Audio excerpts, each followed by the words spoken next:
কত রং। বরের ঘর ছেড়ে এখন বাপের ঘরে এসে বসেছে। মেয়েকে আজ নিজের পায়ে দাঁড়ানোর জন্য সাহায্য করতে নাকি মার খেয়ে মানিয়ে নেবার গল্প শোনাতে।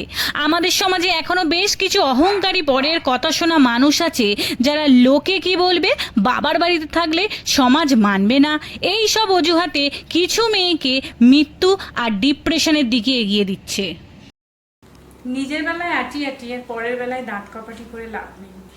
প্রত্যেকটা মেয়ে, নিজের মেয়ে কেন, প্রত্যেকটা মেয়ের সাহস জোগানো দরকার। এই মেনে নে আর মানিয়ে নে এই শব্দ দুটোকে বন্ধ করে নিজের পায়ে দাঁড়া, নিজে কাজ কর, নিজে উপার্জন কর। সেই টাকার সুখ হচ্ছে সব থেকে বড় সুখ।